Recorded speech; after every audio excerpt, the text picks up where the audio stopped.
Oiê! Vamos continuar a leitura da Bíblia 365.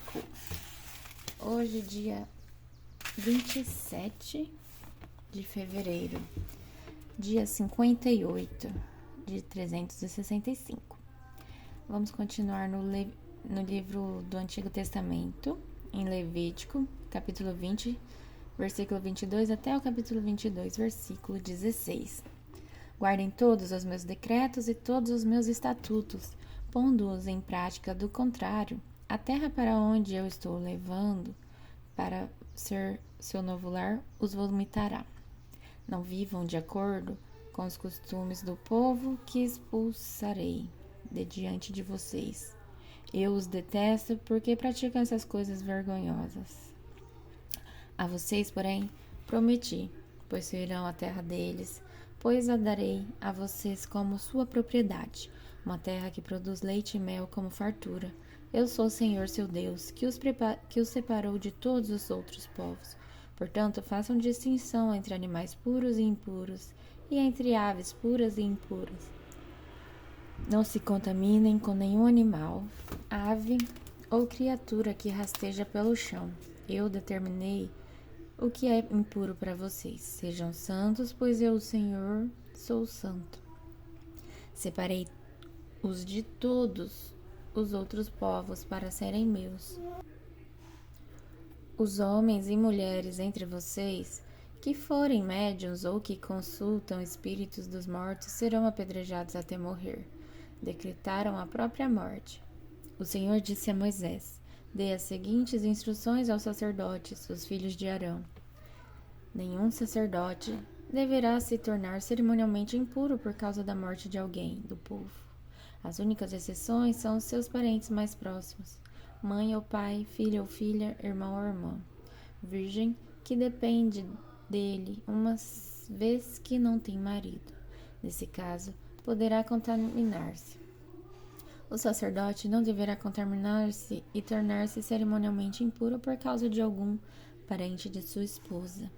Os sacerdotes não rasparão a cabeça, não rasparão a barba rente à pele, nem farão cortes no corpo. Serão consagrados ao seu Deus e jamais desonrarão o nome de Deus, pois são eles que apresentam as ofertas especiais para o Senhor, ofertas de alimento para o seu Deus. Os sacerdotes não se casarão com uma mulher contaminada pela prostituição, nem se casarão com uma mulher divorciada do marido, pois o sacerdote é consagrado ao seu Deus. Tratem-no como santo, pois ele traz as ofertas de alimento perante o Deus.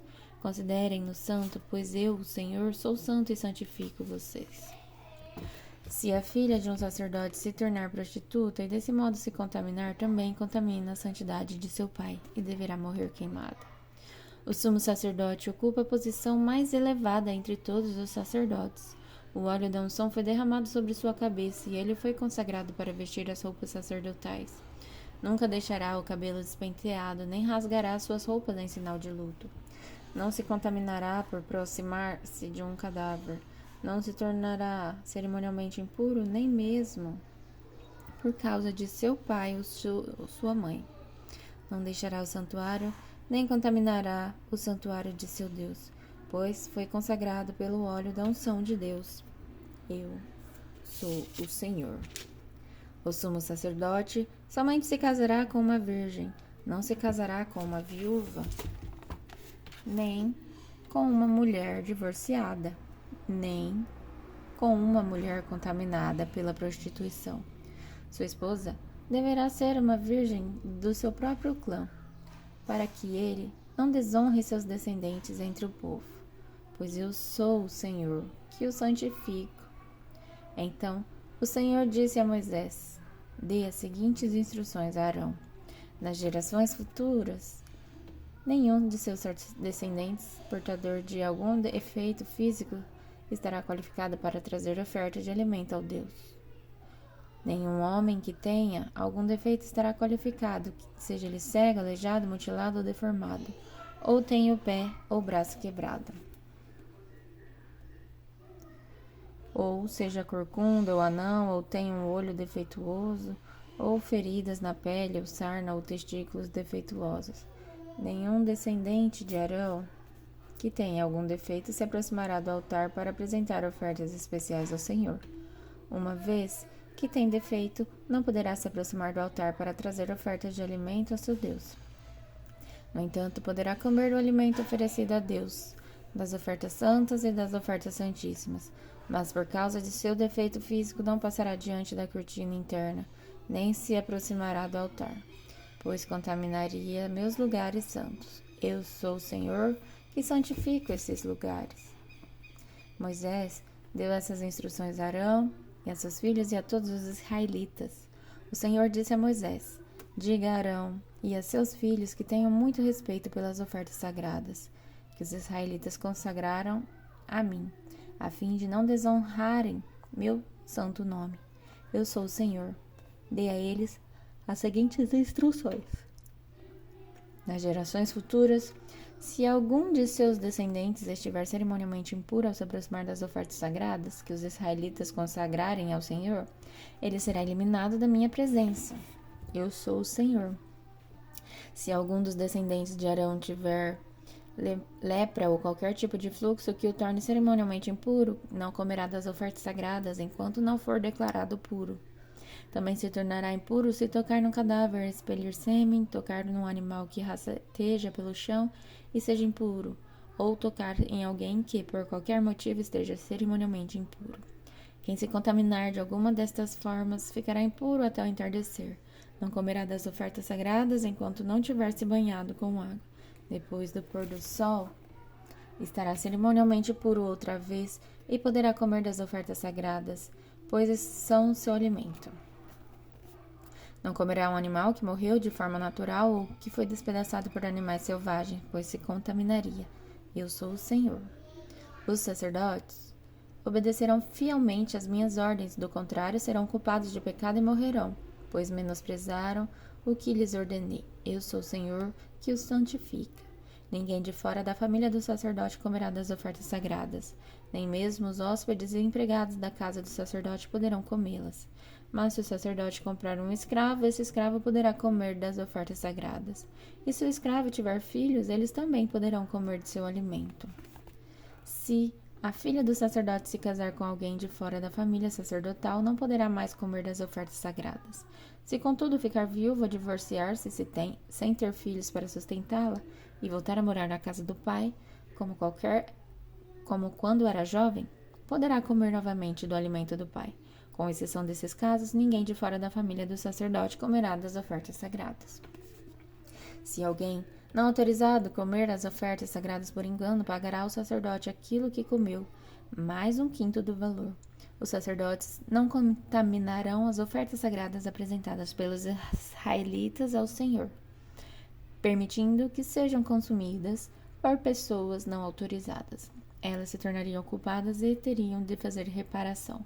Eu sou o Senhor que os santifica. Agora em Marcos, capítulo 9, versículo de 1 a 29. Jesus prosseguiu: eu lhes digo a verdade. Alguns que aqui estão neste momento não morrerão antes de ver o reino de Deus vindo com grande poder. 6 dias depois, Jesus levou consigo Pedro, Tiago e João até um monte alto para estarem a sós. Ali, diante de seus olhos, a aparência de Jesus foi transformada. Suas roupas ficaram brancas e resplandecentes, muito mais claras do que qualquer lavandeiro seria capaz de deixá-las. Então, Elias e Moisés apareceram e começaram a falar com Jesus. Pedro exclamou: Rabi, é maravilhoso estarmos aqui. Vamos fazer 3 tendas, uma será sua, uma de Moisés e outra de Elias. Disse isso porque não sabia o que mais falar, pois estavam todos apavorados. Então uma nuvem os cobriu e uma voz que vinha da nuvem disse: Este é meu filho amado, ouçam-no. De repente, quando olharam em volta, só Jesus estava com eles. Enquanto desciam o monte, Jesus ordenou que não contasse a ninguém o que tinham visto, até que o Filho do Homem tivesse ressuscitado dos mortos. Eles guardaram o segredo, mas conversaram entre si com frequência sobre o que ele queria dizer com ressuscitar dos mortos. Então, eles perguntaram a Jesus: por que os mestres da lei afirmam que é necessário que Elias volte antes que o Cristo venha? Jesus respondeu: de fato, Elias vem primeiro, para restaurar tudo. Então, por que as Escrituras dizem que é necessário ao Filho do Homem sofrer muito e ser tratado com desprezo? Eu, porém, lhes digo: Elias já veio e eles preferiram matá-lo, conforme as Escrituras havia previsto. Ao voltarem para junto dos outros discípulos, viram que estavam cercados por uma grande multidão e que alguns mestres da lei discutiam com eles. Quando a multidão viu Jesus, ficou muito admirada e correu para cumprimentá-lo. Sobre o que discutem? Perguntou Jesus.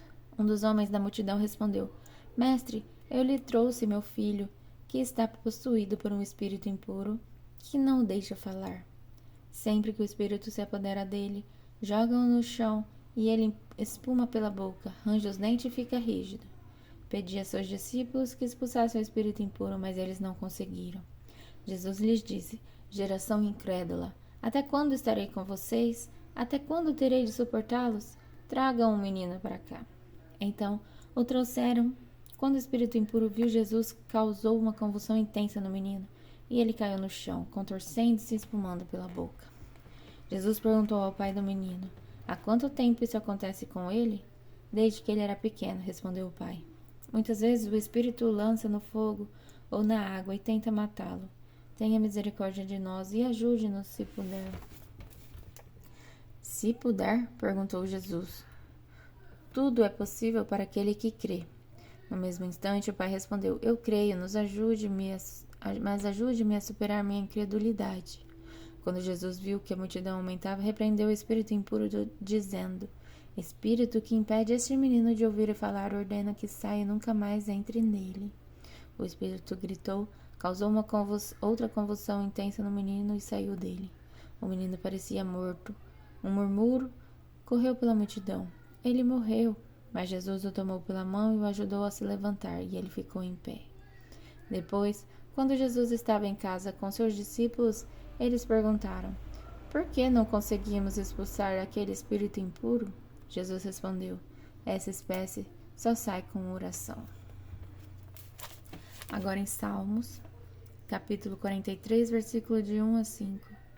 Declara-me inocente, ó Deus, defende-me desse povo mau, livra-me dos falsos e injustos, pois tu és minha fortaleza, ó Deus. Por que me rejeitastes? Por que tenho de andar entristecido, oprimido por seus amigos, por meus inimigos? Envia a tua luz e a tua verdade para que me guiem, que elas me conduzam ao teu santo monte, ao lugar onde habitas. Ali irei ao altar de Deus, a Deus, fonte de toda a minha alegria. Eu te louvarei com minha harpa, ó Deus, meu Deus. Porque você está tão abatido, ó minha alma? Por que está tão triste? Espere em Deus. Ainda voltarei a louvá-lo, meu Salvador e meu Deus. Agora em Provérbios, capítulo 10, versículo 18. Quem esconde o ódio se torna mentiroso. Quem espalha calúnias é tolo. Até amanhã, no dia 59.